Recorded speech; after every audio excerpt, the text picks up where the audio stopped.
Hello guys, this is your friend Shinobi Nexus 2.0 and we are back with a new fanfic.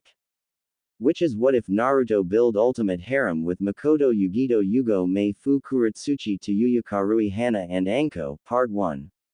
And if you enjoy this fanfic then please press the like button and subscribe to my channel for more fanfic like this. And now let's start the fanfic. Last time on Naruto, Force Unleashed. The first thing about controlling your force power is, Revan paused for dramatic tension as Naruto looked on with an excited expression, meditating. Revan and Galen couldn't help but burst out laughing at Naruto since his face had went from excited to eating dirt at the mention of meditation. Naruto jumped back to his feet as he glared at the laughing pair. I hate you. Present time. 5 hours after Naruto started training with Revan and Galen. Naruto could be seen sitting cross-legged on a smooth gray rock in the middle of the stream in a meditative position. Revan and Galen simply observed from the side. Naruto tried to do as Revan had told him. He slowed down his breathing as he spread out his newfound awareness of the life around him. Steady my breathing and heartbeat. Don't let anything distract me, but at the same time remain aware of my surroundings. Stretch out with my awareness and try to sense the force flowing in and around all living things. Naruto chanted in his head as the rocks and pebbles in the stream suddenly started to levitate due to an unknown force. Revan looked on amazed while Galen was gobsmacked. He had taken a week to get that down while normal Padawans took a month of training, but Naruto had done it in 5 hours. Naruto, you may open your eyes now. Revan stated simply, and as soon as Naruto opened his eyes, the levitating objects fell back into the stream with soft plops. He sensed Revan's good mood and had seen Galen's shocked face, so he assumed that he had done it correctly. Revan-sensei, what do I have to accomplish next? Naruto asked calmly. Revan noted this may be a side effect of the meditation, as Naruto seemed to be less brash and more composed. That's it for now, Naruto, since it's about time for you to awake. Since you were meditating, your body had experienced the similar effects of a good night's sleep, so you don't have to worry about that. Galen replied instead as the young boy nodded before disappearing from the rock. I can sense greatness in that one, Revan. So do I, but as you know, power corrupts and we can only hope that Naruto does not succumb to the temptations of the dark side of the Force. Revan sighed as he seemed to relive memories of his life long past. Naruto's home. Naruto yawned loudly as he stretched and rubbed the sleep from his eyes before hopping off his bed and into the shower for a quick bath.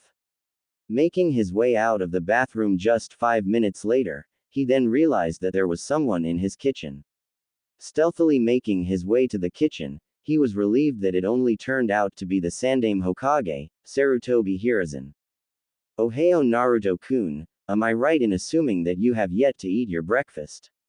He said in a grandfatherly tone. Ohio Gigi. Nope, I just woke up and was going to grab a quick bite before heading to the academy. Naruto grinned but inwardly sighed as the Hokage didn't seem to see through the act. How about I treat you to some Ichiraku's ramen for breakfast, Naruto-kun, what do you say? Yada. Free ramen for breakfast, thanks Gigi. You're the best. Naruto shouted but inwardly groaned. Dear Kami, acting this obnoxious is seriously getting on my nerves. The Hokage and Naruto made their way to the ramen stand before sitting down and telling the chef their respective orders. Naruto saw from the corner of his eye that the Hokage was about to say something. Naruto-kun, where were you last night? Well, Gigi, I was on the way home when those mean people started to chase me around the village again, so I ran away from them. I ran for half an hour before I turned into a dead end and the people started to hurt me before I fainted when a burning sensation spread across my skin. Naruto recalled with tear-filled eyes and a quivering lower lip to add to the effect. Damn, I'm good. The Best Actor award goes to Namikaze Uzumaki. Naruto. It's going to be alright, Naruto-kun. I promise once you become a ninja that all these things will stop. Hiruzen comforted the child while his mind raced through the possibilities. It seemed young Naruto really didn't know what happened. The only logical reason is that the Kyuubi took over as a failsafe to protect him. You promise, Gigi? Then I'm going to be the best ninja ever.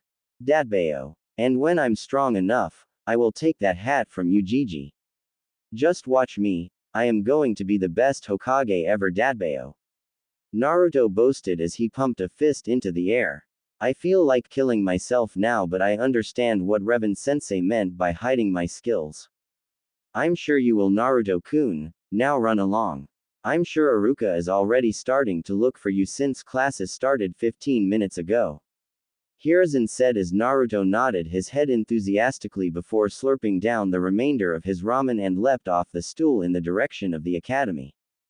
Iruka's class. Class, who can tell me what the... Iruka's question was interrupted by the slamming open of a door. Standing in the doorway was a panting and grinning Naruto. Sorry, Iruka-sensei. The Hokage wanted to talk to me about something over breakfast but forgot about the time. Naruto managed to get out between breaths. That's all right, Naruto. Just take a seat while I continue on with my lesson. Iruka sighed as Naruto thanked him before taking a seat between two of his classmates. Since Naruto failed the academy 3 times, this is his classmates during his first year attempt. Before I was interrupted, who can tell me what the bloodline of the Shadaime Hokage was and what it could do? Iruka asked, but Naruto tuned it out and focused on his force meditation instead. Wow, it's like I can sense where everybody is by their force presence. It seems like everyone has their own feel in the force. It's almost like seeing with your eyes closed.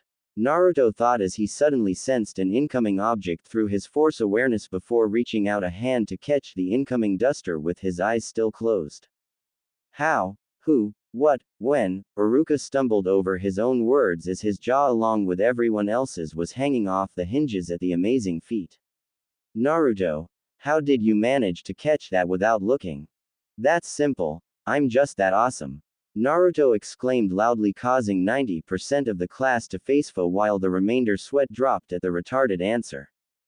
Never mind that now, just tell me what the Shadaime's bloodline was and what it could do.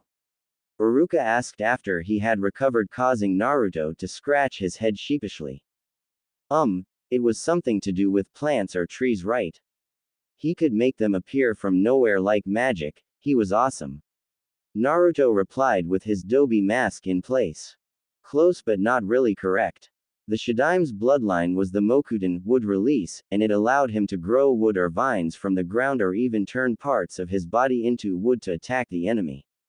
Iruka corrected with a sigh as he continued with the lesson, which Naruto tuned out again but this time meditated with his eyes open. Oh hey, oh Kit. A voice suddenly said, which almost caused Naruto to jump out of his sit before realizing that only one person called him that. Ohio Q-chan. Naruto greeted in return, which caused said demoness to blush at the additional suffix before mentally grinning. Oh Q-chan, now is it? Whatever happened to Kyuubi-sensei? Kyuubi asked with a pout evident in her tone. During training I will refer to you as such, but since we aren't training I don't have to call you that. Naruto replied with a smirk before he remembered something. Hey Q-chan. Last night I had a strange dream after leaving the mindscape. Well Kit, did it have to do with us performing lewd acts together? Kyuubi asked as she snickered when Naruto's face turned so red it started to look like an apple. No. I was in a forest and met up with these two cloaked figures and they introduced themselves as Darth Revan and Galen Merrick. Naruto was interrupted by sharp gasp from his tenant. Do you know them, Q-chan? Yes I do Kit. Both of them were once the strongest warriors in the universe. Legend claimed that Galen Merrick, also known as Starkiller, was so strong in the force that he managed to drag down a spaceship the size of Konoha. Am I right in the proportion? While Darth Revan was the strongest Sith Lord in his time, his control over the force was unmatched by anyone. Naruto was speechless after hearing that. He had a teacher that could levitate the entire village with his control over the force. It was then that Naruto made a promise to himself that he would train diligently so he could make his masters proud as well as be a force to be reckoned with.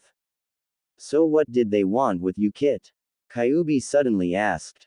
They said I was the only force-sensitive individual on this planet and they were going to train me to be a continuation of their legacies. Naruto took the stunned silence as shock, so he continued. Revan Sensei and Galen Sensei taught me how to tap into the Force by meditating, and I succeeded after 5 hours of continuous practice. It would have been sooner if I used the Kage Bushin no Jutsu, but Revan Sensei told me that there was no shortcuts to real power. Kyuubi damn near fainted when she heard that Naruto completed the meditation exercise just 5 hours after starting and without the aid of his shadow clones. She pondered this new revelation for a moment before she came up with a great plan. Since I am not very adept at using the Force and you have 2 legends teaching you about it, I have a plan to maximize your training potential. Kyuubi said as Naruto perked up instantly at the word, training. When you are awake you will train in chakra control exercise as well as taijutsu, since your hand-to-hand is almost non-existent. When you are asleep, you will spend the first 4 hours with me learning about ninjutsu, genjutsu as well as some other ninja and demon skills. The next 4 will be spent with Revan and Galen in controlling the Force. Sounds like a great plan, Q-chan, but how am I going to cover up my growth as well as my skills? Well Kit, why don't you just send a reinforced Kage Bushin to take your place at the academy every day so you can maximize the time for training that you have? Have the Kage Bushin act like the old you as well as have the skills you had before. Kyuubi suggested, which caused Naruto to almost facefo at the simplicity of the answer. Once class had ended, Naruto bolted right out the door of the classroom so he could begin his training as soon as possible. Naruto ran until he found an empty training ground that looked like it has hardly been used by anyone. After a few laps around the training ground to warm up, Naruto asked Kyuubi what he should start on first. Well Kit, since you have an enormous pool of chakra at your disposal, this would make your chakra control pretty much up, so I would recommend you start on chakra control exercises first. Kyuubi replied as she thought about it some more. The first exercise is tree walking. You have to channel the correct amount of chakra into your foot so you will stick to the surface of the tree. Too much and you will blast off, but too little and your foot will slide off, so it's all a matter of finding the correct amount. Alright Kyuubi-sensei, I'm going to begin training now. Naruto thought as he formed the familiar cross-shaped hand seal and shouted out. Kage Bushin no Jutsu. Several hundred poofs resonated around the training ground as 300 Narutos appeared around him. Naruto looked slightly winded but was otherwise fine. Alright troops, I want 200 of you to work on the tree climbing exercise, and when one of you manages to make it at least halfway up I want you to dispel. The other 100 I want to spar with one another, with your eyes closed so we can get the hang of listening to our Force senses. Now get to it, Naruto ordered as his clones snapped off a, "Hi boss," before setting off to their respective tasks, while Naruto himself started with his physical training to build up his muscles. He spent the entire afternoon doing physical exercises, from running laps around the training grounds to sit-ups, push-ups and chin-ups. Eventually the sun started to set and Naruto was completely exhausted. You could see the labored breathing of the young boy as he lay flat down in the middle of the field. With a mental command, Naruto carefully dismissed his clones in groups of 25s every 25 seconds so he wouldn't suffer any backlash. Gathering up his remaining energy, Naruto placed one foot on the trunk of a nearby tree before taking another step up and then another, which was followed by another. Before he knew it, he was at the top of the tree overlooking the entire training ground. Naruto gave a small smile at his accomplishment before carefully navigating his way down the tree and trudged back to his apartment for his nightly training. Mindscape. Good job today, Kit. You completely mastered the tree walking exercise in one day. That's something you can be proud of. Now it's time for ninjutsu theory. Kyuubi praised him before getting down to business. Tell me, what are the 5 main chakra natures that your chakra can have an affinity to? Well sensei, I have seen a bunch of ninjutsu techniques before, so I would say there would be fire, earth and water. I'm not sure what the other 2 natures are though. Naruto said in a depressed tone, thinking he had failed his sensei. No need to be sad, Kit. I don't expect you to know all these things yet. Now you were right for those 3 elements, the other 2 would be wind and lightning. Kyuubi smiled at Naruto, who was listening attentively. Fire is an offensive element, earth is mainly defensive but can be offensive as well. Water is a balanced element with both offensive and defensive techniques, while wind and lightning are primarily offensive as well, though wind can be used as a defense in certain situations. I understand, sensei, but what element is my chakra aligned with? Naruto asked after listening to Kyuubi's explanation. From what I have observed from your chakra, you seem to have a godly affinity towards wind, but to make sure, I suggest you steal some chakra paper from your Hokage tomorrow. Chakra paper is a special type of paper that channels your chakra and tells you what element you have an affinity to. If it is fire, it will burn. Water, and it will turn soggy. Wind causes it to split in half. Earth causes it to turn to dust, while lightning causes it to crumple up. So what are we going to be doing now, Kyuubi-sensei?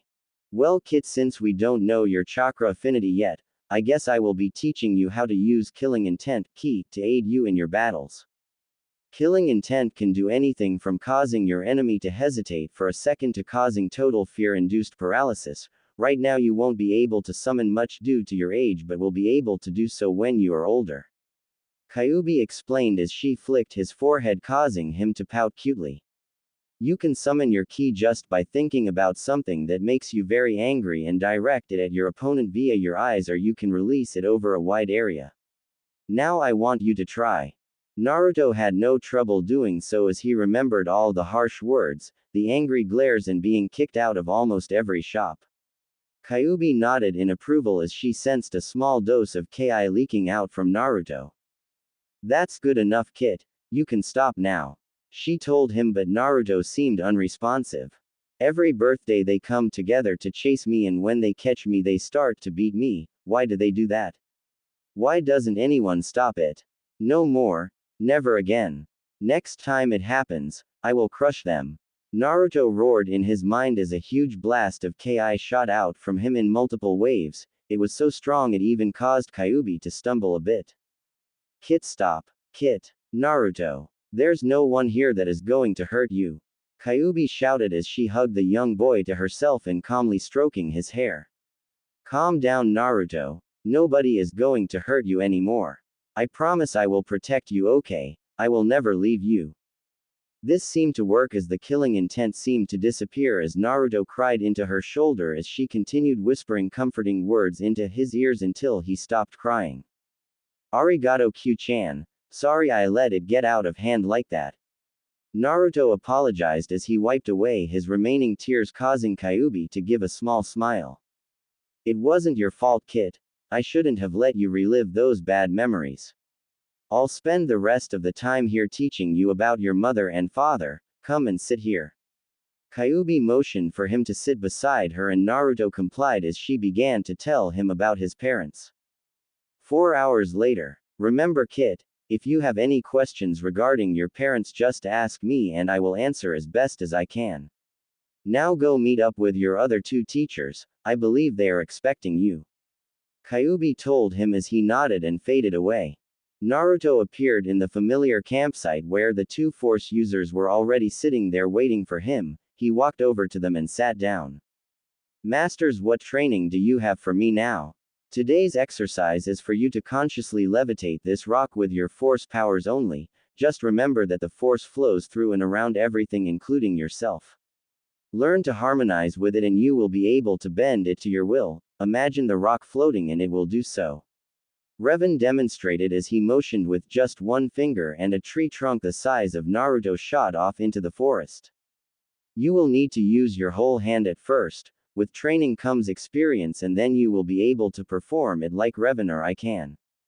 Galen said as he too levitated a rock the size of an average human with 2 fingers before opening his other palm to show a rock the size of a snail. You will be using this for now. Naruto took the offered rock and sat down in his usual cross-legged position with the rock in his palm. He stared at the rock intently as he tried to imagine the force around it. Half an hour later we find Naruto still in the same position with the rock in his palm. Master, this is impossible. I concentrated like you said, but the damn thing won't budge. Naruto exclaimed in frustration, causing Revan to smirk under his mask. So much like me when I was learning to harness the force as well. he thought before speaking. Nothing is impossible before the Force, young Naruto. Be patient and you will have the result you desire. Do not think that this is something that can be done in a snap of your fingers, it takes hard work to get it done. I understand, master, Naruto said as he went back to the task at hand. Okay, imagine the Force flowing in and around you like a strong river flow, get the feel of it and learn to move with it. The Force is my ally, so I must flow along with it instead of pushing against the current. 2 hours later of repeating the mantra in his head, the rock in his palm seemed to wobble a bit to the left and then to the right before slowly lifting off his palm and into the air. Naruto smiled as both his teachers clapped at his accomplishment. Very good, Naruto. This is the first step for you to become a master of the Force. Now I want you to do the same thing you did with the rock to this. Revan gestured to significantly larger rock the size of Naruto himself. Remember how you felt, and that size does not matter in the presence of the Force. Naruto licked his lips as he once again submerged his entire self into the flow of the Force as he felt it move around his body. He then directed it around the rock as he lifted his arm up slowly.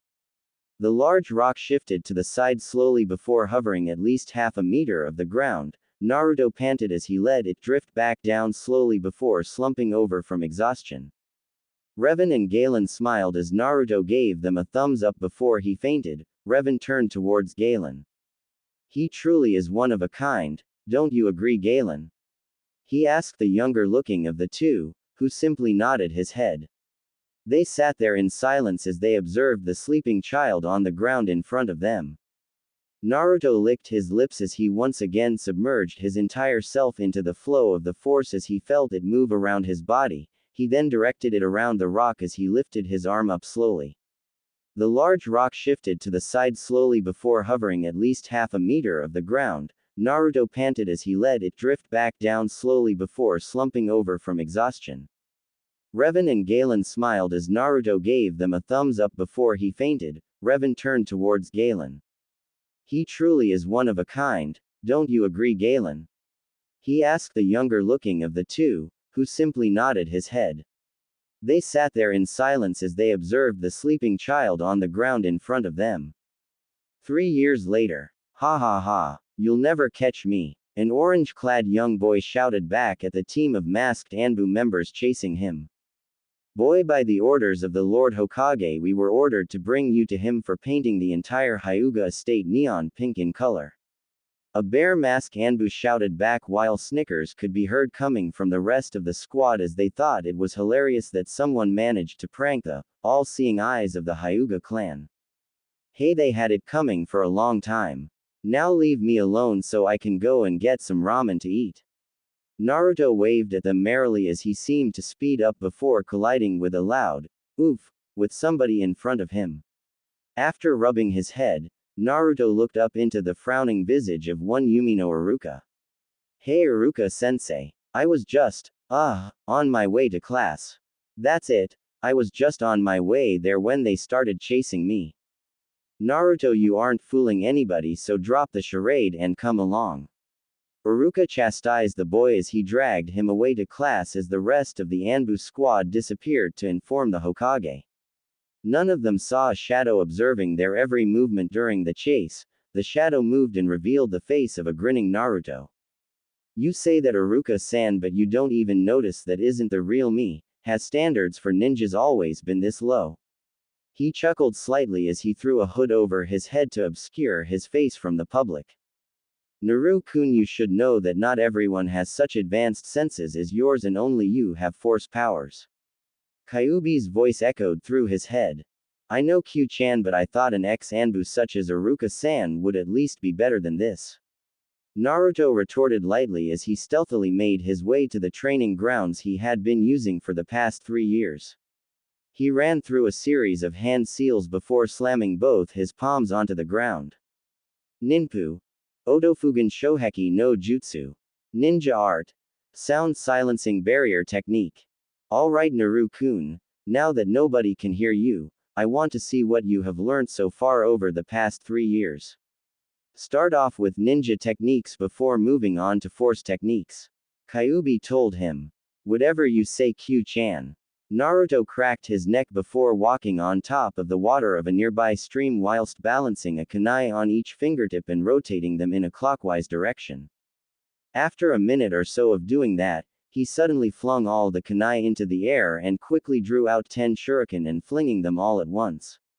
10 sparks appeared in the air signifying that all 10 shuriken had hit the 10 aerial kunai, causing them to alter their cause in midair and head towards Naruto. He just smirked as the kunai headed towards his body but suddenly veered off course when they came within half a meter of him. Futon. Fujin no Yoroi. Wind release. Armor of the wind god, Naruto whispered with a grin as the previously invisible wind armor phased into existence. The armor made it look like there was a mini hurricane over each of Naruto's limbs while numerous wind blades swirled around his form in a repetitive cycle. Naruto shivered slightly as he remembered just how many times he had injured himself when creating this particular jutsu. Kage Bushin no Jutsu. He shouted as 1,000 clouds of smoke appeared around the training grounds and drifted away, revealing 1,000 grinning Narutos.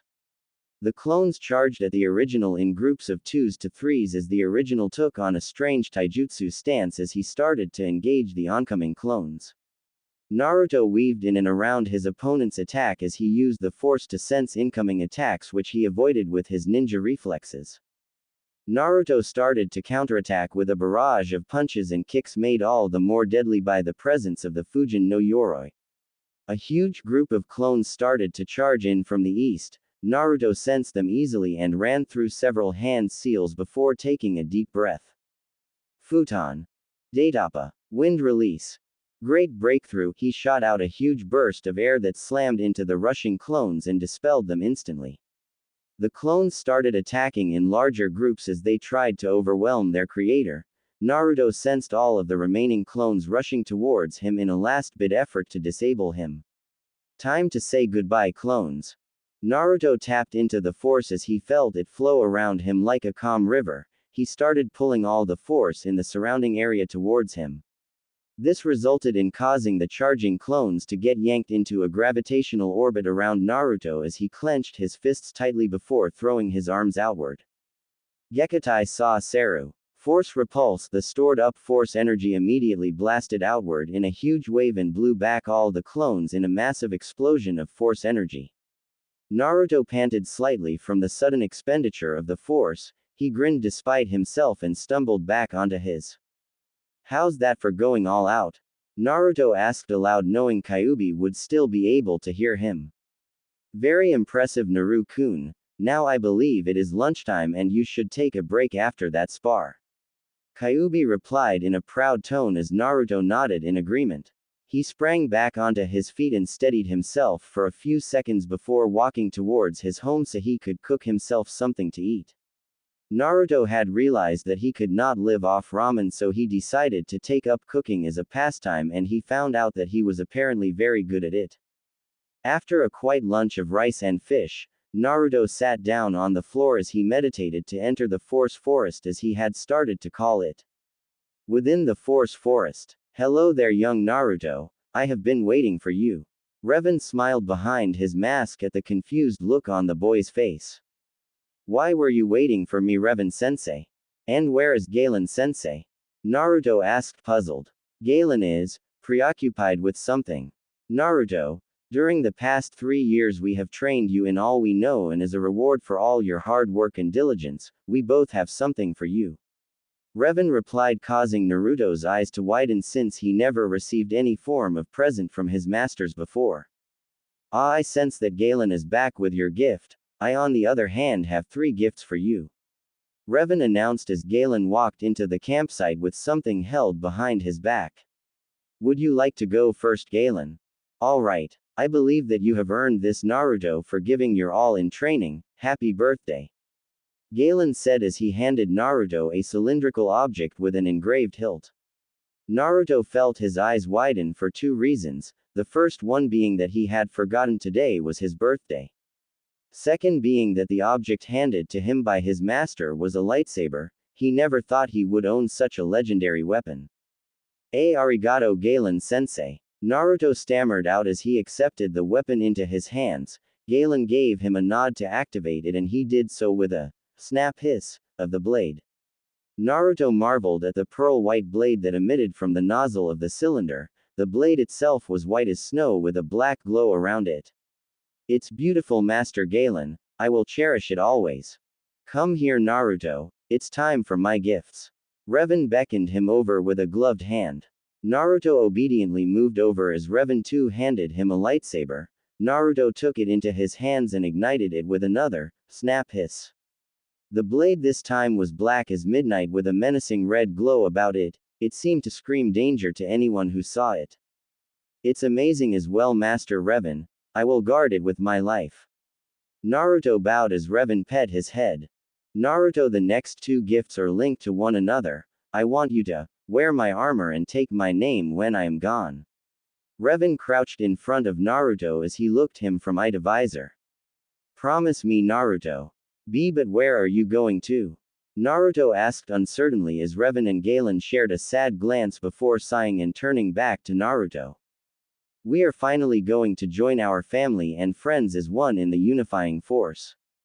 Naruto started to tear up as he let out a soft sob as he didn't expect the two men who had trained him from 3 years ago to be gone from his life so suddenly. Revan and Galen brought him into a three-way hug as they comforted the boy they had begun to see as a younger brother.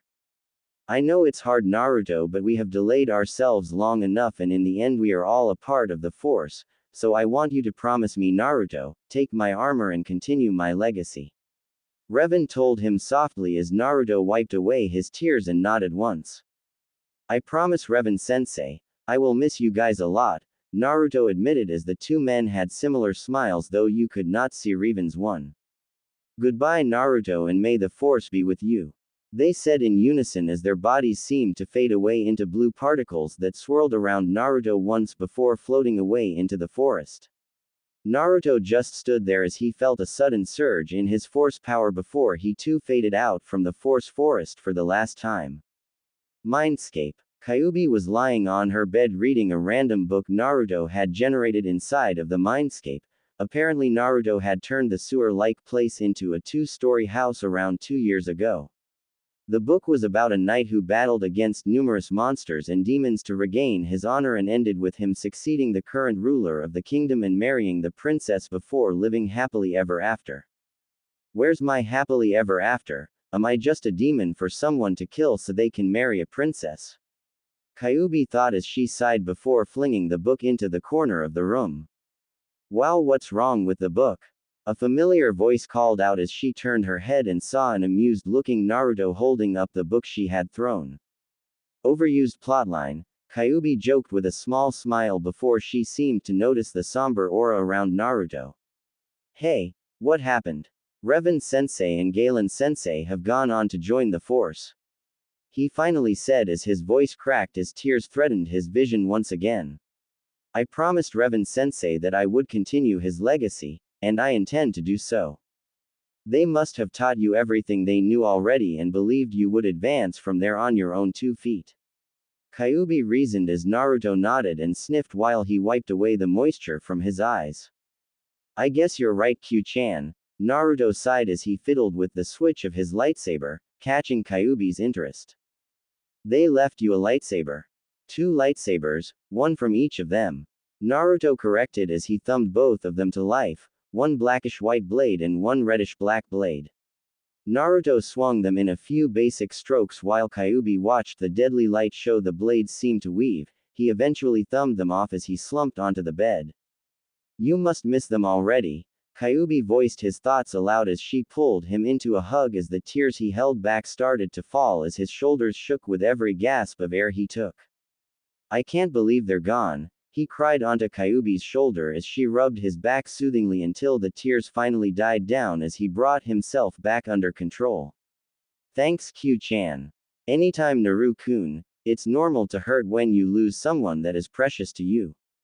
Kyuubi released him from her hold as she unconsciously noted that she had felt complete with Naruto in her arms. Promise me you won't leave me, Q-chan. I don't think I would be able to continue on if I lost you too. He admitted as he looked at the demoness beside him, who flicked him on the forehead with 2 fingers. Baka, didn't I promise you that I would never leave you? Why don't you meditate? It looks like you could use it to clear the depressing thoughts from your mind. Kyuubi suggested. I think so too. Naruto went into the lotus position as he closed his eyes, once again clearing his mind of all thoughts and synchronized with the force flow around him. He could sense the presence of Kyuubi beside him before spreading out his awareness across the entire village when he was suddenly hit with a powerful jolt in the force. Naruto's eyes snapped wide open as he clutched his chest with his hand, causing Kyuubi to look at him worried. I sense a disturbance in the force. It sounded like multiple cries of terror before they suddenly vanished from the force altogether. He said in a disturbed tone before fading from the mindscape and appearing back in his apartment. He saw a storage scroll in his lap that wasn't there before. He quickly unsealed it to reveal his two lightsabers and a modified version of Revan's armor and cloak. In a split-second decision, Naruto decided this would be a good time for the legend of Darth Revan to make itself known once more. He tore off his clothes in a second and started to don the armor of his deceased mentor. He stood in front of a mirror and for a moment he thought he was looking at his mentor. Due to all the physical training Naruto had been doing for the past 3 years, he now stood at an impressive 1.6 meters for his age and was built solidly but not overly so. The armor's color scheme seemed to have been altered since the plates were now completely black with red trims and the visor was now a glaring crimson. Damn, I look cool. Now I know why Revan-sensei always chose to wear his armor around all the time, either that or the fact he didn't have any clothes under it. Naruto thought before he threw the black hood of his cloak over his helmeted head and vanished in a swirl of leaves. Uchiha District. Sasuke had a smile on his face as he raced back home after the academy had ended. He had aced his test and couldn't wait to tell his parents and Itachi. He cheerfully greeted the Pocky store owner on his way back. He never knew what his brother found so enjoyable about the snack. As he rounded the corner leading to the clan grounds, he paused as he sensed that something wasn't right. His smile vanished as he increased his speed to his home. Why do I smell blood coming from the direction of the clan grounds, and is that sulfur? Sasuke thought as he ran through the clan gates and was greeted by the horrific sight of bloodied and cut-up bodies of various clan members lying on the ground. What the hell is going on? Sasuke started to panic as he tried to process the images in his mind before running off in the direction of his home, hoping that nothing had befallen his parents or sibling. Foolish boy. Mikoto tried to scream as her recently deceased body of her husband slumped to the floor in front of her, but not a single sound escaped from her lips. She watched on horrified as she stared into the familiar eyes of her eldest son as he advanced on her with his sword poised to strike. What are you doing, Itachi? Why are you doing this? She finally managed to scream out as Itachi closed his eyes with a sigh and raised his tanto. Sorry, Ka-san. With that, Itachi swung his blade in a sweeping arc, expecting the familiar sound of steel cutting through flesh. Instead, what he got was the sound of steel impacting against steel. He opened his eyes to see a crimson visor staring right back at him. What do you think you're doing? The armor-wearing individual asked in a metallic voice. His right hand was outstretched and had blocked his blade with his gauntlet. Get out of my way. This matter does not concern you, stranger. Itachi replied in his usual monotone voice as he tried to assess the threat level of the newcomer. It became my business when I see you trying to harm such a beautiful woman. The figure countered lightly as Mikoto felt her cheeks heat up despite the situation. Very well then, I shall just dispose of you and finish the job later. Itachi jumped backward to create some distance before blurring out of existence and reappearing behind the individual. He went for sweeping side slash at neck height. The figure just blocked it with his left gauntlet before swiftly spinning around and placing his palm against Itachi's stomach. Ketone. Chikara no Pushu. Force release. Force push, the metallic voice whispered as Itachi suddenly flew backwards due to an unknown force that emitted from his opponent's palm. Ketone. Itachi thought in confusion as he hacked up a mouthful of blood. He was suddenly assaulted by the memories of a clone he had ordered to patrol the grounds for any survivors. Clone memories. The clone jumped on top of a pole to better view the area. he immediately spotted the running form of his little brother. He knew he couldn't kill his brother as he loved him too much, so he thought of a plan to give his brother some motivation to get stronger. Sasuke ran through the blood-soaked streets as he hurried to his house when suddenly his brother appeared in front of him.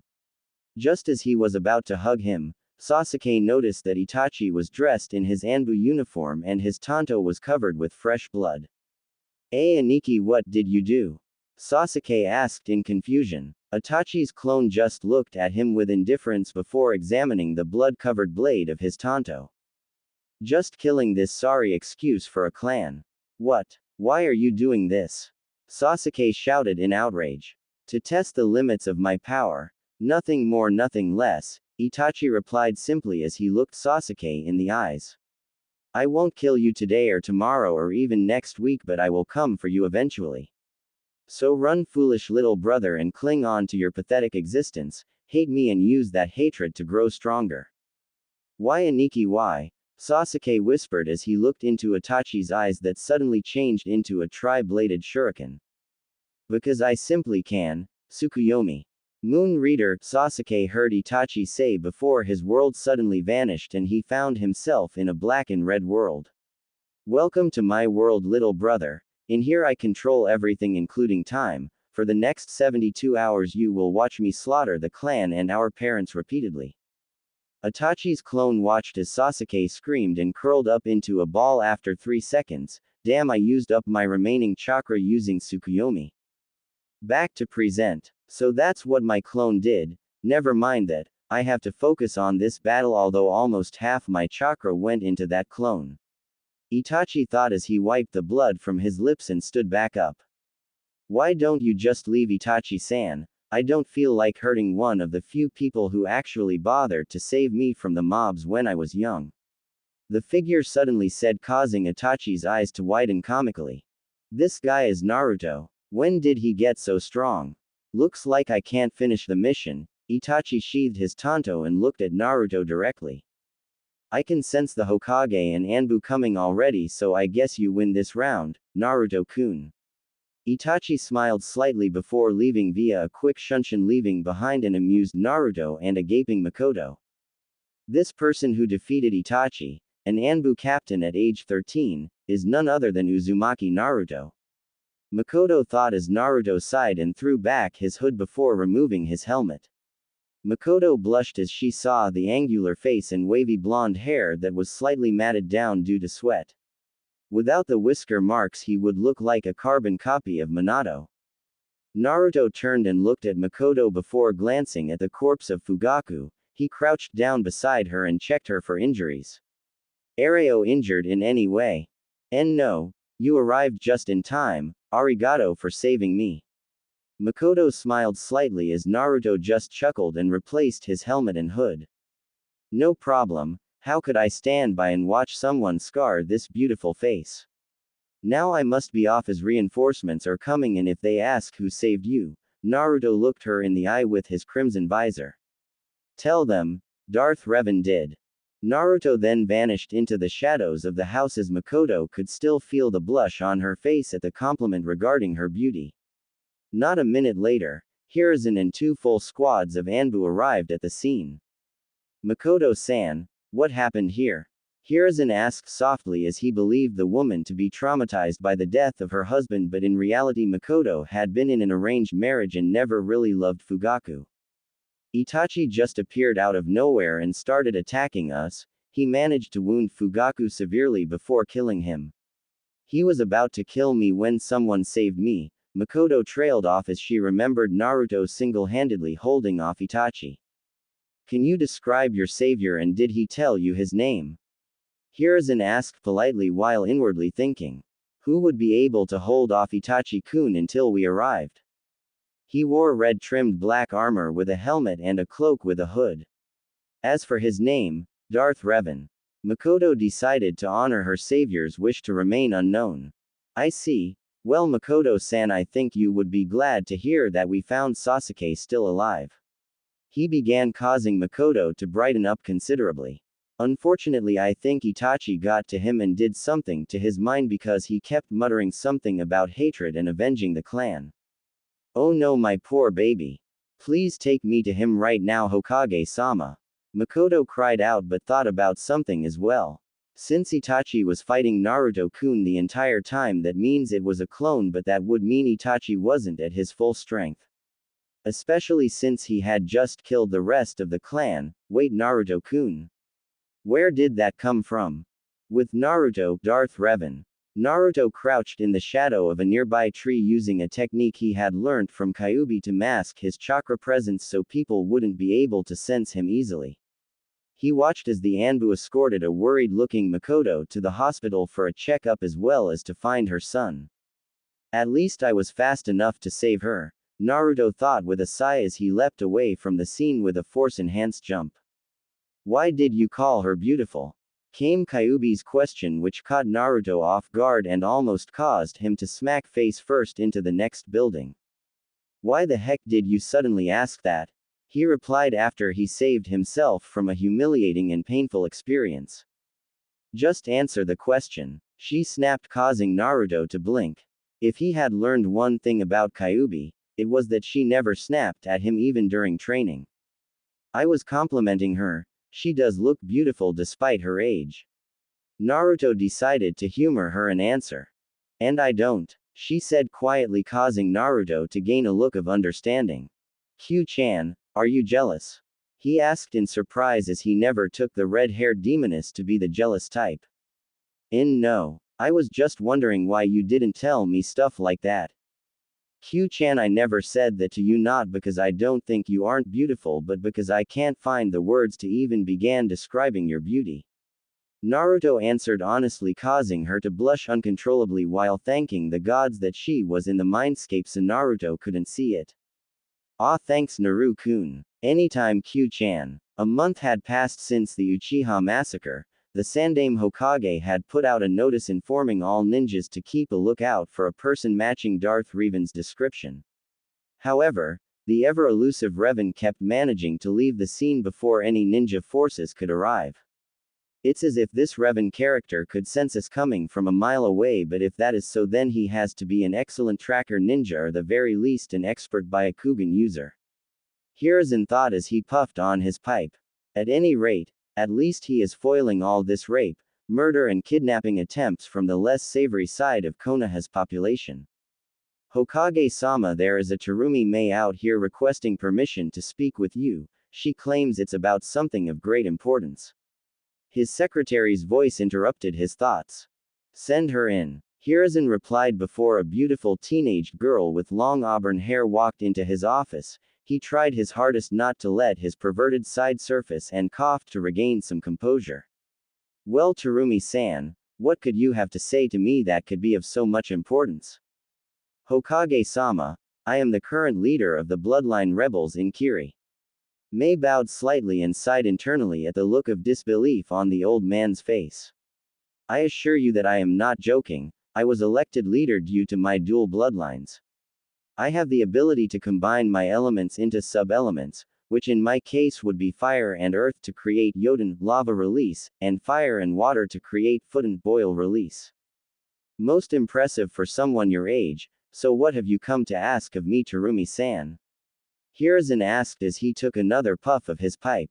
I have come on the behalf of the Kiri rebels to plead our cause to you since Konoha respects their bloodlines. We hope that you would be so kind as to send some reinforcements to aid us in defeating the current Mizukage, Sanbi no Yugura, Yugura of the Three Tails. Mei stated plainly without any beating around the bush. Hiruzen tapped his pipe as he seemed to be lost in thought and looked at the portraits of the former Hokages on the wall. What would you guys do, senseis, Minato? He thought as he turned back to an expectant Mei and sighed heavily, knowing his duty outweighed his conscience. I'm sorry, Terumi-san, but for the sake of my village I cannot participate in this conflict. You must see it from my point of view, for if I help you and you still lose, then Kiri would be an enemy to us. Do you understand? Hi, I understand perfectly, Hokage-sama. Mei said softly with disappointment evident in her tone as she turned around and walked out of the office. The Sandaime sighed as he shook his head before going back to the paperwork that had suddenly appeared on his desk. Unknown to both of them, There was actually a third party listening in on their conversation. Looks like I'm going on a road trip. I heard that Kiri is nice this time of year. The shadow said as it vanished the next second. Streets of Konoha. Mei sighed dejectedly once again as she walked down the street. She had wasted her precious time coming to Konoha for no reason. The lecherous looks from the male population of the village weren't helping her mood either, and she couldn't threaten them since this wasn't her village. Stupid old monkey not helping us in the war, not even bothering to check the situation before giving his answer. When we win the war, I'm so not allying with Konoha if he is still their leader. Mei thought to herself, but was startled out of her thoughts when a voice called out to her from an alleyway. Mei turned her head in confusion as she spotted a cloaked figure beckoning to her. She followed him, as she could handle herself if this was a trap. Mei-san, I heard that you might require aid in your rebellion against your village's current leader. The voice that came out of the cloak had a strange metallic quality to it, but she could recognize it as a male's. I might. What's it to you? Mei asked cautiously. I believe my services would be beneficial in your inter-village conflict. Listen to me before you go criticizing my skills that you do not know of. The figure replied. Isn't better to have someone help you rather than no one at all? Mei seemed to think hard about this before looking into the shadows of the hood. At least show me your face and tell me your name first. Very well, Mei-chan. The voice answered with a hint of mirth to it, causing Mei to flush slightly at the suffix. The figure threw back his cloak to reveal a black helmet with a crimson visor and trims. Mei stared at it fascinated until the figure spoke again. As for my name, you may call me Darth Revan. Darth Revan, Mei repeated as if testing the name on her tongue, before she smirked at him and replied with a wink. Well, Revan-kun, meet me at the gates this evening and we will head to Kiri. Naruto felt the heat rush to his cheeks at her actions before having to stifle a nosebleed that threatened to come out when he saw that she was purposely swaying her hips as she walked away. Nobody can out-flirt Terumi Mei, he. Mei chuckled inwardly as she continued walking away. What a hussy. Kyuubi injected into the situation as Naruto shook his head and sighed. Q-chan, what did I tell you about getting jealous? I am not jealous, damn it. Kyuubi roared in his brain, causing him a slight migraine. Alright, you're not jealous. Sheesh, you didn't have to shout so loud. Naruto groaned in his mind as he held his head slightly, causing Kyuubi to pout in his mind. You started it, you meanie. You know you will always be the most beautiful person to me, Q-chan. Naruto comforted her as the demoness blushed at the statement. Oh, of course I know you, baka. She replied heatedly to cover up her embarrassment, causing Naruto to sniffle and wipe a fake tear from his eye. Naruto just wanted to make Q-chan happy, but Q-chan called Naruto a baka. Naruto thinks Q-chan hates Naruto. Naruto wailed childishly. Baka, get serious. Don't forget you have to meet that lady at the gate in 2 hours' time, so I recommend you get some supplies for your trip. Kyuubi gave him a mental bonk on the head. Itai. Naruto thought as he clutched his head in mock pain. Don't hurt Naruto anymore, Q-chan. Naruto is going to get the supplies because Naruto is a good boy. He couldn't resist the Toby reference. 2 hours later, Mei stood at the gate with her escort. She glanced at the position of the setting sun. Terumi-sama, we should head out soon if we want to make it to Kiri by tomorrow morning. Her escort said as she looked around the village entrance trying to spot someone. There is no rush. I trust that Ao is competent enough to run operations when I am not there. Where is he? Mei added the last part under her own breath. Where's who? The same metallic voice replied from beside her. She turned her head and saw the cloaked individual standing beside her with his head to the side in a cute pose. Terumi-sama, I thought you said that the Hokage didn't send us any aid. The escort asked in confusion at seeing the slightly creepy cloaked figure standing there. This is Darth Revan and he has offered us his aid in dealing with Yagura's forces. Mei introduced Naruto, who just nodded his head slightly in greeting. Is one man going to make that much of a difference in the war? The escort asked in clear disbelief. Mei noticed Naruto made a slight gesture with his hand as he spoke. My skills are enough to turn the tide of this war. Naruto told the escort as the escort seemed to blink a few times before turning around and walking out the village. His skills are enough to turn the tide of the war, so we should head back now to Rumi-sama. The escort seemed to repeat the exact words in a monotone voice, causing Mei to look between the escort and Naruto in confusion. Okay, I give up. What exactly did you do to him? Mei asked after several seconds. Oh, that is simply a. Naruto paused for dramatic tension as Mei leaned in slightly. Secret. Mei damn near face faulted when she heard that. In the end, she just decided to stick with pouting, causing Naruto to chuckle in his metallic tone of Darth Revan. Do you know you look really cute when you pout like that, Mei-chan? He asked with a hidden grin, causing Mei to blush slightly before increasing her pace as she left Naruto behind. He payback's a bitch, Mei-chan. Several hours later. Terumi-sama, I think we should stop and set up camp here for the night since we won't be able to make it the rest of the way by tonight. The escort said as they dropped into a clearing in the middle of a forest. I guess you're right, we will set up the tents here for the night and leave first thing tomorrow morning. Mei stated before looking at Naruto, who was giving off a sheepish aura as he scratched his cloaked head. What is it, Revan-kun? I kind of had forgotten to bring my tent since I haven't traveled this far outside my village before, he replied with a nervous laugh while Mei had a gleam in her eye. Ooh, payback time, she thought with an inward snicker before looking at Naruto. Revan. Well, since you don't have one, then you could share mine. Mei trailed off suggestively, causing her escort to splutter incoherently until Naruto did the hand wave gesture again. You have no problems with us sharing a tent? Naruto muttered under his breath as the escort repeated the same words and went back to setting up the tents. Mei looked on dumbfounded as she watched this exchange since she didn't expect him to actually accept her proposal. Naruto had another unseen grin on his face. Mei-chan, don't we have to get started on our tent? Huh. Oh, right. Mei blushed heavily as she helped Revan. Naruto set up their tent and they entered it together once it was up.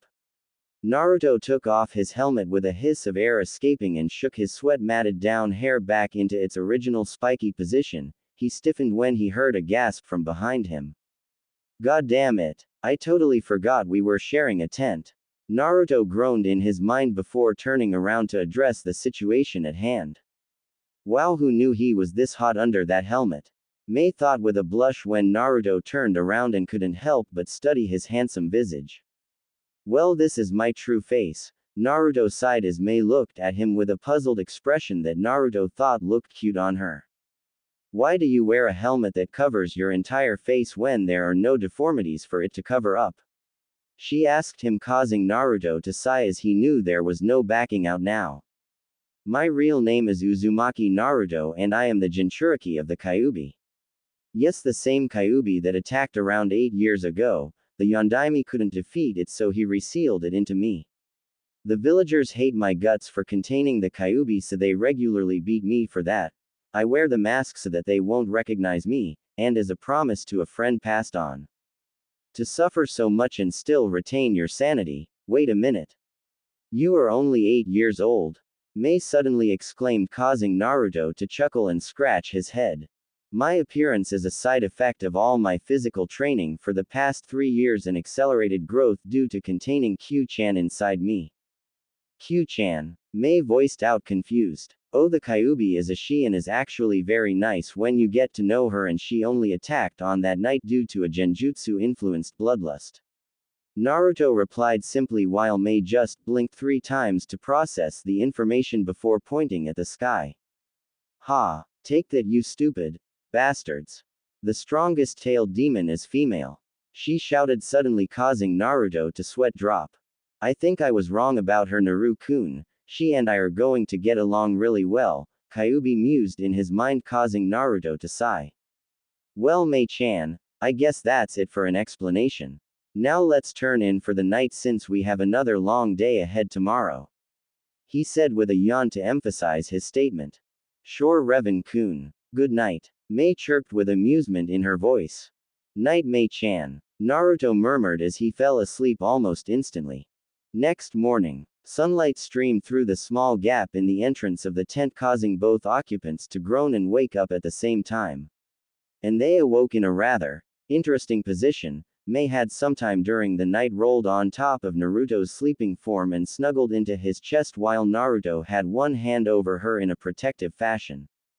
Their other hands were in more interesting circumstances. Mei's right hand had somehow wormed its beneath the waistband of the front of Naruto's pants while Naruto's right hand was beneath the waistband of the back of Mei's pants. After 3 awkward seconds of looking at their hands then each other, the hands were quickly retracted by their respective owners.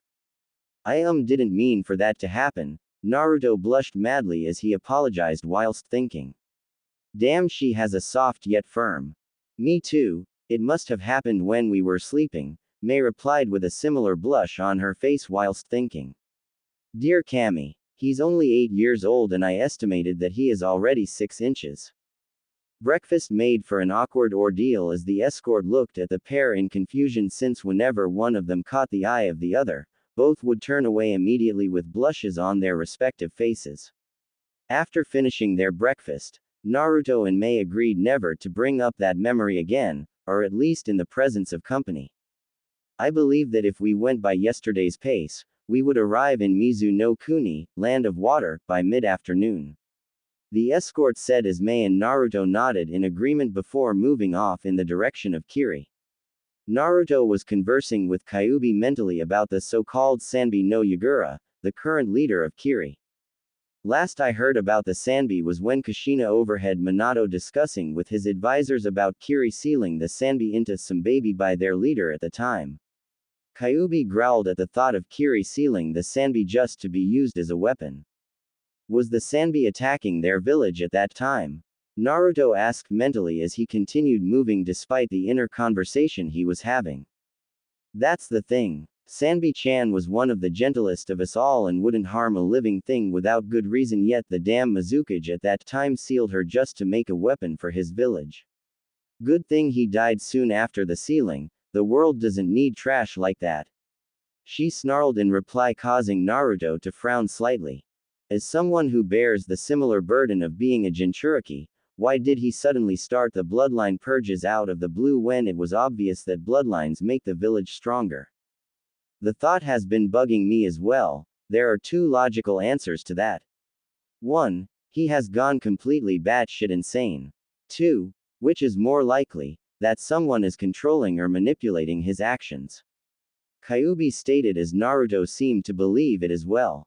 Mid-afternoon, the group of 3 had just arrived at the location of the rebel base in Mizu no Kuni. The escort had left to perform other duties while Naruto just followed Mei as she walked towards the command center. She strode in through the swing doors with the aura of a leader around her as the people inside immediately snapped to attention and a man with an eye patch stepped forward. How was things here while I was gone, Ow? Mei asked the man.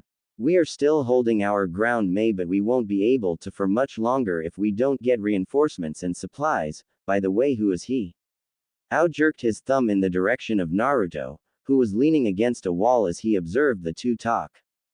His name is Darth Revan and he offered us his help despite his village turning us down. Revan, this is Ao. He's my second in command and an old friend of mine. Mei introduced the 2 and they shook hands. Revan-san, I don't care that you are the only person that came, but just for doing that, you went up a few places in my books. Ao said with a slight grin. Glad to be of service, Ao, but please just call me Revan, the san suffix makes me feel old. Naruto could feel Ao's curiosity increase at this answer, but he kept silent, to which Mei gave an inward sigh of relief. Mei, now that you're back, what are your orders? Ao asked as Mei looked at the tactical map on the mission table. Her eyes scanned the entire map in a minute. You said that one of our main problems is the lack of supplies for our troops, right? Mei looked at Ao for confirmation, to which he nodded yes in reply. Then this will be our next target, Shuryu Mainstream Village. It is situated next to the largest river in Mizu no Kuni and the grounds around it are used for farming. With that, our issue with supplies will be solved. Unfortunately, that piece of real estate is owned by our enemy, so we will have to take it by force. Sounds like my kind of job. Naruto grinned beneath his helmet as he walked over to the map and looked over it as well. There, this narrow passageway. He pointed at a small path between two vertical cliff faces. The path was only wide enough for 8 men to walk side by side. If you can get your men to lure their men through this pathway, then I will handle the rest. What exactly could you accomplish by having my men run through a narrow corridor with the enemy directly behind them? Mei asked suspiciously. Why, I'm going to wipe out their entire force. Naruto replied, simply causing everyone in the room to look at him as if he were crazy. Just trust me, I know what I'm doing. Alright, I'll trust you. Mei said after a few seconds. Ow. I want 3 Junin teams briefed on this mission and tell them to respond to Darth Revan's orders. Are you sure, Mei? Ao asked, but the look Mei had when she looked at him sent a shiver up his spine. Ow. Shut up or I'll kill you. She replied with a sickly sweet smile on her face. Yes, ma'am, I'll go round them up right away. Ao hurried off as he muttered under his breath. What did I say? I'll prove that your trust in me isn't misplaced, Mei-chan. Naruto promised as he and Mei left the room. It better not be or I will melt your balls off, Naru-kun. Mei answered in the same sickly sweet tone she used with Ao as a shiver went up Naruto's spine as well. Meanwhile in Konoha, Mikoto sighed as she watched her son arrive home after the academy only to head to their clan's training grounds immediately afterward. Once he had recovered from his ordeal, Sasuke had turned from the happy kid he was into an ego-driven brat that only lived to serve the purpose of killing his brother and avenging the clan. Instead of a cheerful greeting and a hug when he returned home, all she got now was a grunt that signified that he was heading to the training grounds. I want my baby boy back, Mikoto thought in sadness. I wonder how Naruto-kun is doing. Will he ever forgive me for not helping him despite the fact that I was his mother's best friend? A knock on the door interrupted her train of thoughts. She opened the door and sighed inwardly. It was another ninja that was trying to ask her out on a date. Why couldn't they take a hint and stop bothering her? Mikoto-sama, my name is Mizuki and I was wondering if you wanted to get some dinner with me. The silver-haired Chunin instructor asked. Mizuki-san, how many times have I told you that I am not interested and that I am still recovering mentally from the massacre of my clan by my son? Mikoto placed emphasis on the last word. She was tired of this guy since he had asked her out around 4 times in the past month. She closed the door in his face as she went back into the house to make dinner as she knew Sasuke would stride back into the house around evening and demand food. How dare that bitch turn down my offer not once but 4 times in the past month. Mizuki fumed mentally as he walked back to his apartment before an idea popped into his head. He, just you wait, Mikoto-chan. Soon you will be mine. Mizuki started to whistle happily as he increased his pace back home since he needed time to draft the speech he was going to give the council. Back in Rebel Base, Naruto stood with his arms crossed as he observed the 9 bloodline-wielding Junin standing in front of him, all of which were staring at the imposing figure of the black and red armored individual who was to be their mission leader. As you have been briefed by Ao, my name is Darth Revan. You have been told to follow my orders and I want any of you who are unsatisfied to voice it out right now. Naruto's metallic voice rang out through the room. Hell yeah, I got a problem. Why do we have to follow your orders? You just popped out of nowhere and we don't even know what abilities you have. A recently promoted Junin shouted. Naruto noted he had the distinct characteristics of the Hazuka family. Naruto merely raised his hand in a choking motion and the Junin immediately felt his windpipe start to constrict. He grasped at his throat as if trying to pry off the invisible hands around his neck. Just as he was about to pass out, Naruto dropped his hand and the guy fell onto the floor gasping for air like a half-drowned man. Anybody else want to question me? He asked darkly as the rest of the Junins shook their head quickly, clearly not wanting to experience whatever he had used on the rookie. Excellent. I believe you have been briefed on the plan, so I expect to see you all up and ready by the time the sun is rising. The gathered Junins dispersed to begin their mission preparations, leaving Naruto with the still recovering rookie. Naruto sighed softly as the guy flinched when he had placed a hand on his shoulder and hauled him to his feet. What's your name? Naruto asked simply. Hazuka Kenjutsu, sir. Kenjutsu added as an afterthought. You don't have to call me that when we aren't on the battlefield, Ken. Mind if I call you that? Naruto asked the bewildered Kenjutsu. Not really. My fellow shinobi call me that all the time, Kenjutsu replied in confusion. One moment he is all scary, then the next he is all buddy like, what the hell? Listen, Ken. What I did to you was just my way of making sure that everyone stayed in line. Your reasons were solid and would normally apply, but I am not normal. Naruto explained as he walked Kenjutsu through the base to his room. Tomorrow's mission isn't going to be easy, and I am not going to say that it is, so I have to make sure there will be no insubordination before the actual mission occurs. This way I prevent unnecessary deaths on the mission due to conflicting orders. Do you understand where I am coming from? I guess I actually do understand now that you explained it.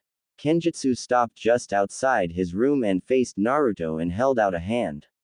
Looking forward to what else you can do, Revan, and I guess I'm sorry about earlier. No need to apologize, Ken. You were just doing what any rational ninja would do in that situation, but as I said before, I'm not normal. Naruto chuckled as he walked off, leaving an amused Kenjutsu standing in the doorway to his room. My gut is telling me that he is going to be the one who changes the tide of this war and that he is destined for great things, Kenjutsu whispered as he walked back into his room and locked the door behind and plopped down onto his makeshift bed. And my gut has yet to fail me. Inspiring speech, Naru-kun. Kyuubi's voice echoed through Naruto's head as he paused momentarily before resuming his walk. I don't want their deaths to be on my mind. They're good people fighting for a good cause, and I want as many of them to make it out the other side as possible. Naruto thought in reply. A noble thought, Naru-kun, but at the end of the day, no matter who wins the war, there will always be dead to mourn. Kyuubi reminded him. I know, Q-chan. That's why I'm making it my duty to end this war as fast as possible. War brings nothing but loss, and loss leads to pain, pain leads to anger, and anger leads to hate. And those feelings are what lead to people straying down the dark path. For the force is neither light nor dark, as it is the person who decides which path they choose to take. Quoting your old sensei now, Naru-kun. Next thing you know, you will be teaching your own apprentice. Kyuubi joked as she tried to lighten the mood. The only people I will ever teach would be my own children. Naruto snorted as he finally reached his room and unlocked the door before entering and relocking it behind him. Kyuubi blushed as she imagined her as the mother of Naruto's kids. The image of her and Naruto chasing around blonde and redheads appeared in her head. For that moment in time, Kyuubi would trade anything in her possession, including her demon powers, just to make the image a reality, but alas, the image faded into the back of her mind as she found herself still in the mindscape. Q-chan, you there? Naruto's voice broke her out of her depressing thoughts as she faked a yawn to cover up her lapse in attention. Sorry, Naru-kun, but I'm feeling tired, so why don't we both get some sleep since you have a mission to lead early tomorrow morning anyway? I guess so, Naruto thought as he turned off the light and lay down on his bed. Night, Q-chan. Good night, Naru-kun. Kyuubi replied, but still couldn't help but wish that she was curled up next to him instead of within him. Naruto had met up with the 9 Junin assault group at the entrance of the base before the sun had even risen. He looked at each in turn before his gaze landed on Kenjutsu. Alright, team, this will not be your typical mission. We are a group of 10 heading towards an enemy outpost that would most likely have 10 times the amount of men that we do. However, you guys have been briefed on the plan. You just have to concentrate on luring them into the passageway and I'll take it from there. Naruto paused as he looked over the gathered Junin again. I want each one of us to make it out of there in one piece if possible. No stupid heroics or any of that glory bullshit. Understand? Hi Taicho. Captain, they chorused as one, causing Naruto to smile slightly under his helmet. He turned around and vanished in a blur which was quickly followed by 9 other blurs. After an hour of continuous running, the group finally arrived at the outskirts of Shuryu village. Naruto expanded his force awareness and could sense a rather significant amount of troops in there. He pulled out a piece of paper with the layout of the village on it. This is the barracks where most of their forces will be concentrated. Naruto pointed to a rectangular gray block that was situated in the middle of the village. Once we start raising hell, expect a lot of enemy troops to start pouring out of this building. Your job is to lead them through the passageway and get out of there as soon as possible. I want 2 Junins to volunteer for straggler duty as we cannot be certain that every enemy leave the village, so once the others have lured out the majority, I want 2 of you to infiltrate the village and take out any remaining enemies in there. Naruto saw Kenjutsu and another Junin raise their hands. Ah Ken, I expected that from you. What's your name? Ryusui Heiase Taicho. Heiase shook Naruto's outstretched hand. My Kekkei Genkei allows me to literally bend water to my will. Interesting ability Heiase. Alright, both you and Ken are on straggler duty. I want both of you to cover each other's flanks, the rest of us will move to assist you once our plan is accomplished. Naruto said and used his hand to signal for them to move out. Kaden. Gukakyu no Jutsu. Fire release. Grand Fireball Technique.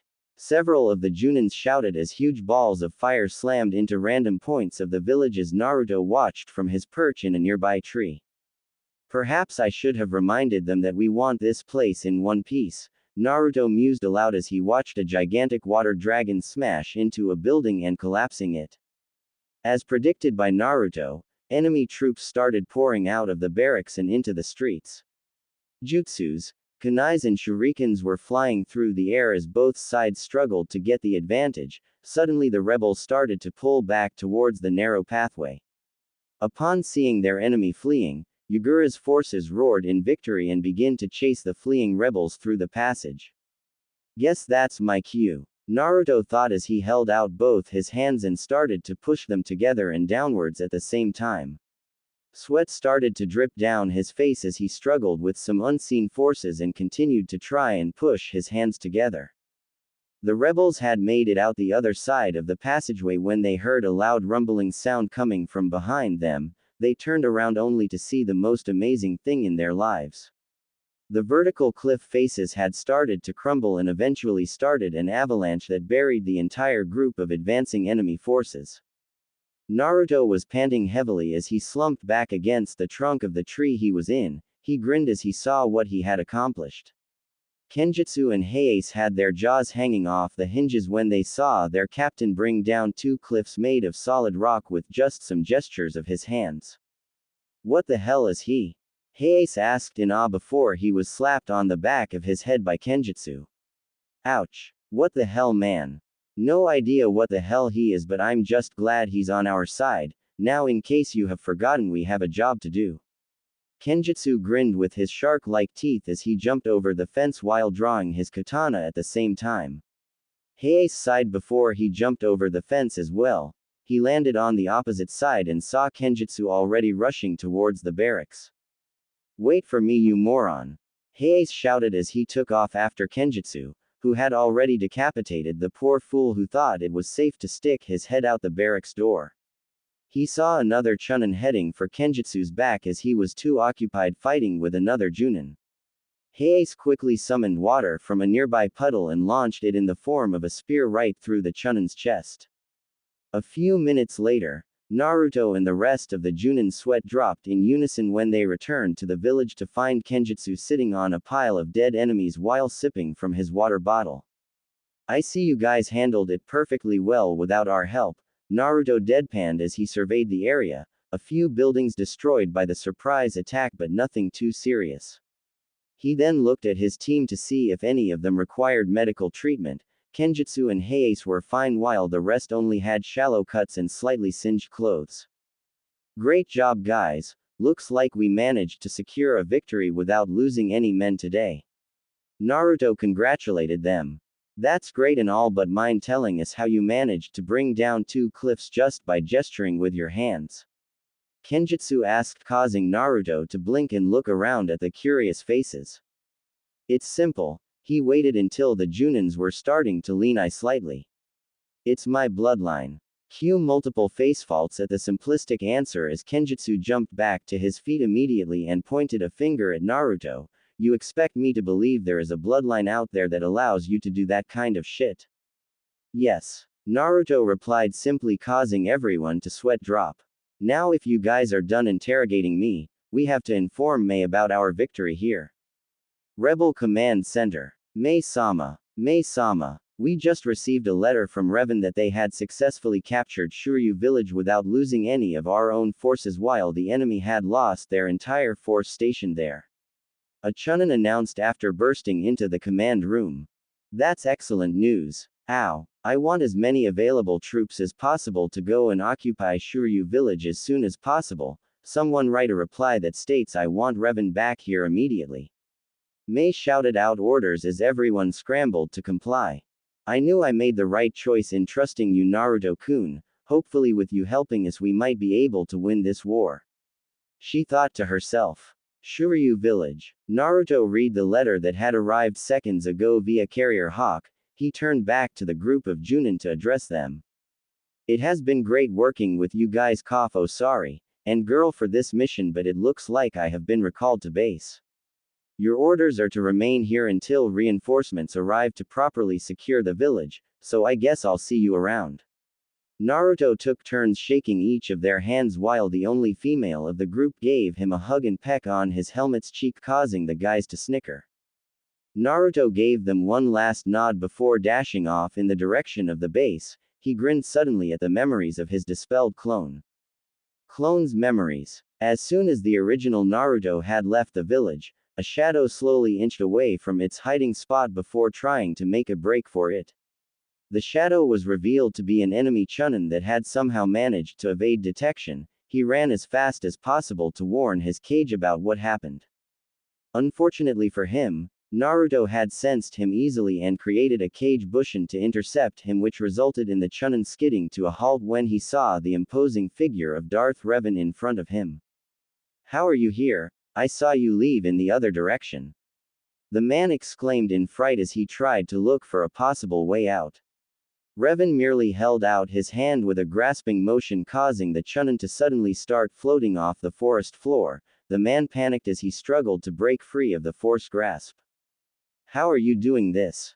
The man shouted in fear as he failed to break free. It won't matter to you since you won't be alive long enough to tell anyone. Now you will tell me everything you know about Yagura's forces. Naruto growled as the man suddenly laughed. Ha ha ha. And what makes you think I will tell you that? You will tell me everything you know about Yagura's forces. Naruto pushed as much force power as possible into his suggestion. I will tell you everything I know about Yagura's forces. The man's will broke under Naruto's control over the force. Flashback no Jutsu Kai. Apparently the Chunin had a lot of information regarding Yagura's forces, from troop number to the deployment schedule for the coming week. This information would be vital for planning ambushes as well as making plans for the future. Naruto had granted the man a quick death by snapping his neck. Naruto had finally made it back to the base to find Mei waiting at the entrance for him. He grinned under the helmet as he strode towards her. Mission accomplished, Mei-chan. Naruto saluted playfully as Mei chuckled. I have to say it's a job well done, Revan-kun.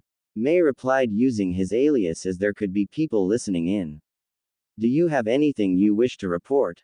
As a matter of fact, how would you like to know the deployment schedule for Yagura's forces for the coming week? Naruto asked with an unseen grin as Mei's eyes widened comically at that statement. Why you managed to acquire that kind of sensitive information? She asked in disbelief, causing Naruto to roll his eyes behind his helmet. Do not underestimate the power of the Force. Naruto quoted his deceased master. Is that what your bloodline is called? Mei tried to prod him for information. Naruto decided to place some trust in her as she did with him. Not really. My bloodline has yet to be named, for I am the first person to manifest it. My bloodline allows me to tap into the natural energy of the planet, and no, it is not chakra.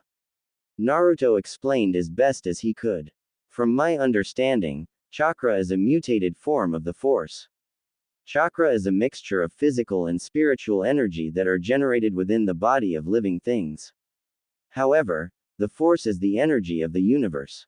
It surrounds everything and binds us together, from plants to humans to the very planet itself. The way you describe it makes it seem like you can do anything with it. May concluded from the explanation. Well, not everything but almost nothing is impossible when you are a master of the force, which I am only an adept at it. Naruto sighed as he reminded himself that he had more training to do. Interesting. Now what was it about Yagura's deployment plans? May shifted the conversation back on track.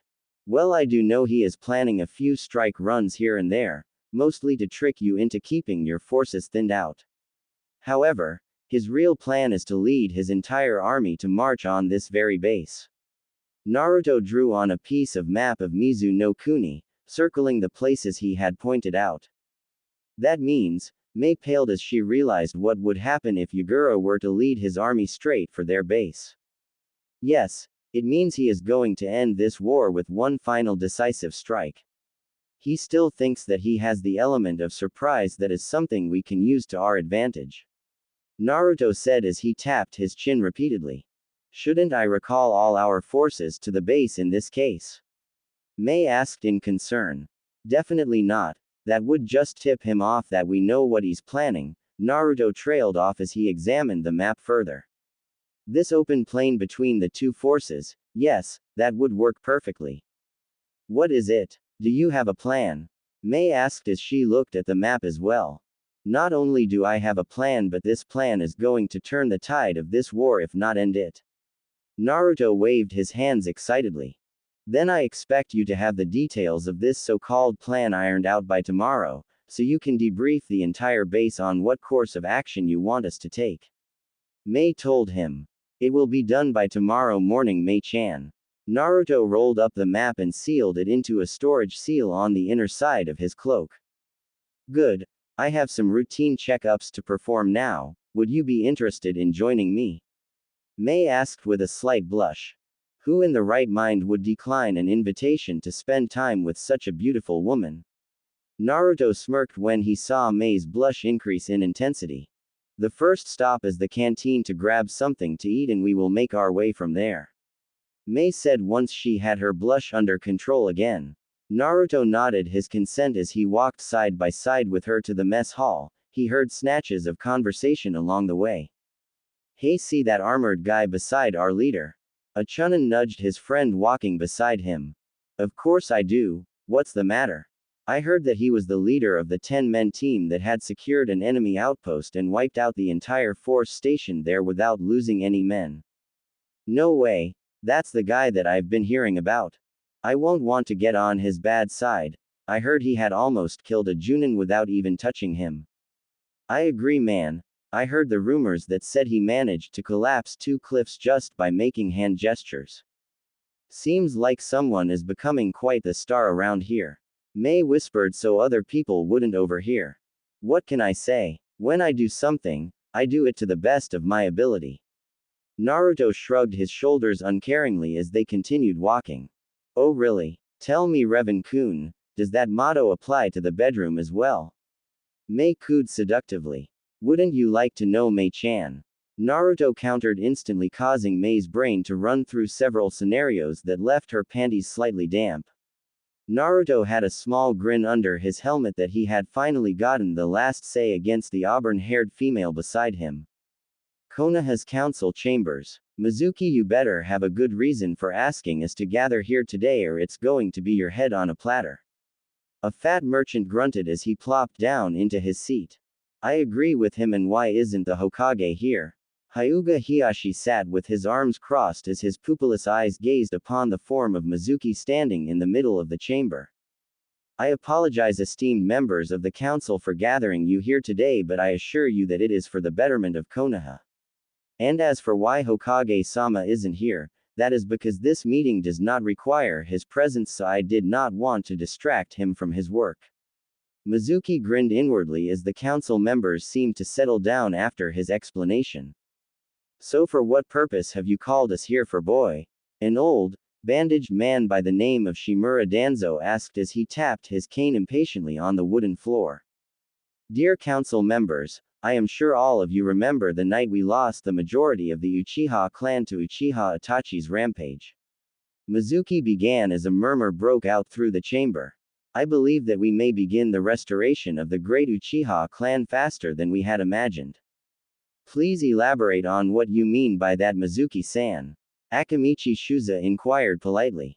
Since Sasuke-san is still not of the correct age to begin repopulating the Uchiha clan, I suggest we start with Mikoto-sama first, as she is still of the prime age to give birth.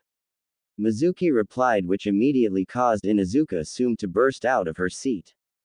How dare you try and make my friend a breeding factory for a clan of thieves?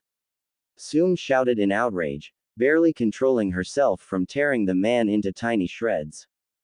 Inuzuka-sama, I didn't mean it like that. Mizuki stammered slightly, as he didn't know that Mikoto had a friend on the council. Then tell me exactly what you meant when you said that. Sum snarled but had sat back down in her chair, causing Mizuki to let out a mental sigh of relief. I meant that she should remarry soon and have kids, that way we can ensure that the Sharingan does not die out completely should anything happen to either Mikoto-sama or Sasuke-san.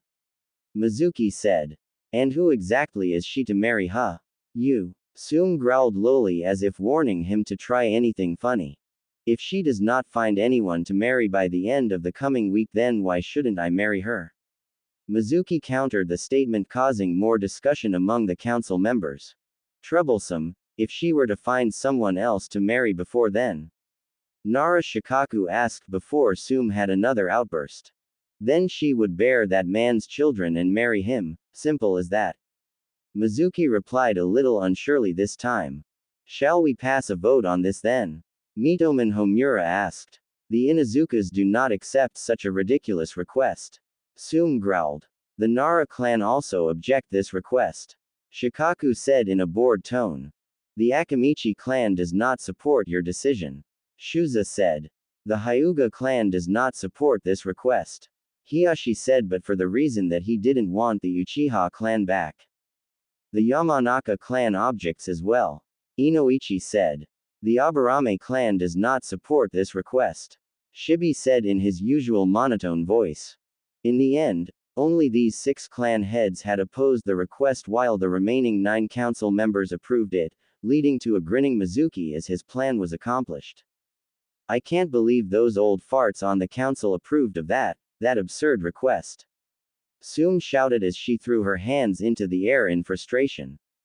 Troublesome, but there isn't anything we can do except give her a heads up regarding the matter. Shikaku sighed as he placed his head back on the table. Shikaku has a point, Sum. Who knows, Mikoto might actually find someone by the end of next week. Shuza suggested. Unlikely, but you may be right. I guess I'm heading to Miko-chan's home to warn her first. Sum walked out of the council chambers and made her way towards the Uchiha district. Uchiha household. Mikoto was cleaning up after lunch when she heard someone knocking on her front door. She mentally prayed that it wasn't that annoying Mizuki again. She dried her hands on a nearby towel before heading to the door and opening it slowly to reveal Sum standing at her doorstep. Sum-chan. This is a surprise. What are you doing here? Mikoto smiled slightly, but that disappeared when she noticed the frown on her friend's face. Is something wrong?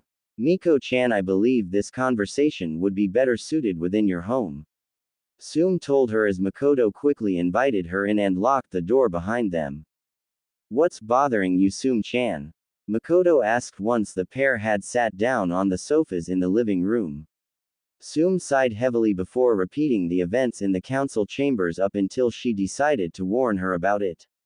Mikoto had a horrified look on her usually beautiful face after hearing the lengths Mizuki had gone through to get her for himself.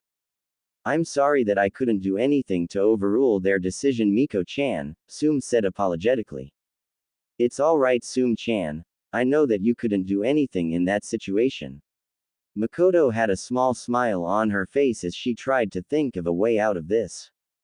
So, do you have anyone you would consider marrying? It would be better that you marry someone you actually like instead of that bastard Mizuki. Sum spat his name out like it was poison. I'm not really sure. Mikoto trailed off as the image of Naruto in his Darth Revan attire came to mind, causing her to blush. Unfortunately for her, Sume had caught sight of the blush and was currently smirking up a storm. Oh, Miko-chan has a crush already, huh? So who's the lucky guy who caught your attention? Sume teased. Sume-chan. Mikoto whined with a pout before finally crumbling under Sume's relentless questioning. Fine, I'll tell you on the grounds that you don't tell anyone else. Who do you take me for? Sume grasped her chest in mock hurt, causing Mikoto to giggle slightly. Well, it's the guy who saved me from Itachi during the massacre. Mikoto admitted reluctantly.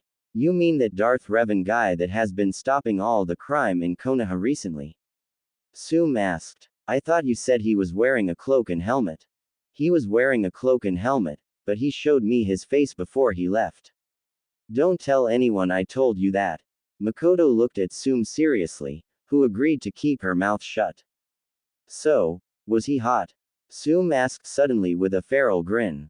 Mikoto blushed as she remembered the angular features, the wild blonde hair, the feral whisker marks and calm cerulean eyes. You could say that, with Naruto's reinforced Kage Bushin in Konoha. Naruto's clone had just escaped capture by the Anbu squad yet again when he spotted the lone figure of Shimura Danzo exiting a worn-down building. Now what could be in there that could be so interesting? The clone thought as he stealthily hid in the shadows of a nearby alley until he was sure that Danzo had left before moving towards the building. He spread out his force awareness and found that there was a dim but still readable source of life inside. His curiosity piqued at this. Let's see what you have to hide from the Hokage, Mr. One-Eyed Mummy. The clone thought as it scaled the side of the building and entered through a broken window. He slowly made his way towards the faint force presence. The trail seemed to lead through a pair of titanium doors that were locked securely. The clone smirked slightly. It takes a lot more than a fancy lock and titanium doors to stop this clone. He held out his hands and slowly moved them apart from each other. The steel doors groaned and slowly but surely shifted out of the way, creating a small path that the clone could squeeze through. What the clone found on the other side both shocked and angered him. There lying on a bed was a comatose Uzumaki Kushina. Man, boss won't be happy to hear about this when he dispels me when he gets back. The clone flipped a stray lock of red hair back into place. Damn, when Q-chan said my mom was hot I didn't think she meant drop dead gorgeous. True to what the clone thought, the body of Kushina didn't seem to have aged a day since the day of the Kyuubi's attack. The clone mentally sighed as he flipped through a chart at the base of the bed. Apparently she was in a deep coma caused by the serious extent of her wounds. Even medical ninjutsu couldn't seem to wake her from her comatose state. The boss should be able to do it with his knowledge of the force, the clone mused to itself before looking at Kushina's unmoving body. Sorry, but I won't be able to do anything for the moment, so I'll be leaving you here until the boss returns from his trip to Kiri. The clone told the body as if it could hear him. The clone left through the gap and used the force to shift the doors back into their correct position before exiting the building via another window. With Naruto in Mizu no Kuni. Naruto had spent the day walking with Mei through the base. They talked about their respective childhoods and about their likes, dislikes, hobbies and dreams. Naruto still didn't trust her enough to tell her everything, but he told her more than what he would tell other people. So that's the entire base that we have seen today. I guess it's time to hit the sack. Mei yawned and stretched out her arms to emphasize her tiredness. Well then, I will see you tomorrow morning for the briefing, Mei-chan. Good night. Naruto waved back at her as he walked down another corridor towards his room. Mei watched him leave with a slight look of longing before shaking herself out of her stupor and heading back to her own sleeping quarters as well. Naruto unrolled the map and placed it on his bedside table as he examined it more thoroughly to make sure that the plan he had thought up would be executed without a hitch. What do you think of the plan, Q-chan? He asked for his tenant's opinion. I think it's like the rest of your plans, bothering on insane and genius. Kyuubi replied honestly. I'm not sure to take that as a compliment or an insult. Naruto's sweat dropped. It's up to you how you see it. By the way, what are you planning to do with Sanbi-chan inside the seal on Yagura? Kyubi asked. I'm not sure yet, but she should be released upon the death of her host, right? Since her seal isn't the Shiki Fujin, so releasing her from it shouldn't be too much of a hassle. Naruto sighed as he tried to determine how Yagura fought. It would be obvious that he would be proficient in water ninjutsu since they are in Mizu no Kuni, but did he use taijutsu as well or any form of weaponry? Naruto knew that Yagura was able to fully control the Sanbi and take on her beast form during a battle, which would be problematic. I guess I will have to rely on my skills in both the force as well as chakra to keep me alive during the battle. Naruto thought as he finalized his plans before turning in for the night. Next morning, Naruto stood beside Mei as she addressed the entire base of rebels. He noticed that Kenjutsu and Heiase were part of the crowd, so that means Shuryu village was now secured. Rebels of Kiri, we have been fighting Yagura for the past year and a half now, as he believed that people with bloodlines should be killed. We have seen our fair share of both victory and defeat, but a major event is going to take place that will decide the winner and loser of this war. I now leave you with Darth Revan, as he is the one who came by the information as well as thought up a plan to counter it. Mei gave him a nod as she stepped down from the podium. I am a mercenary that was brought in by your leader to help in your war efforts. I didn't do it for money but for the reason that war only brings about suffering. The information that I acquired through my own means state that Yagura is going to launch several fake attacks at these locations. Naruto gestured to multiple places on the giant map behind him. However, the true target is this very base. Yagura plans to spread our forces out to thin and then smash us in one decisive blow. Mutterings started to break out among the crowd when Naruto had told them about Yagura's true intention. Many people started to question their chances in winning the war. But Naruto paused as he gave the crowd time to settle. We have the element of surprise since Yagura believes that we don't know his true intention, so I have devised an ambush that would catch his army off guard. This open plain between both the bases is the perfect spot for it.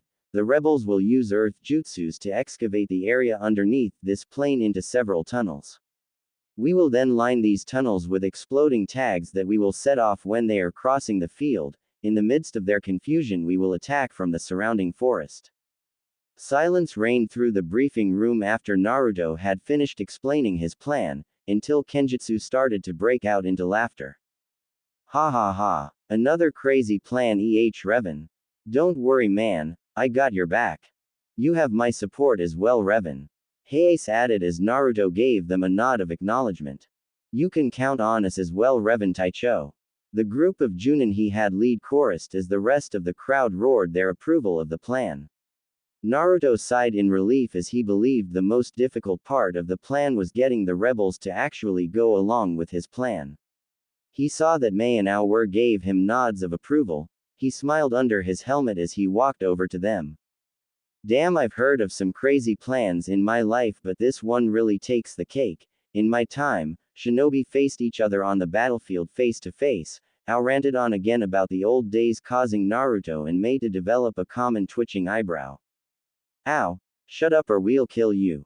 They both said in unison with the same sickly sweet voice and smile, though you couldn't see Naruto's as he had his helmet on.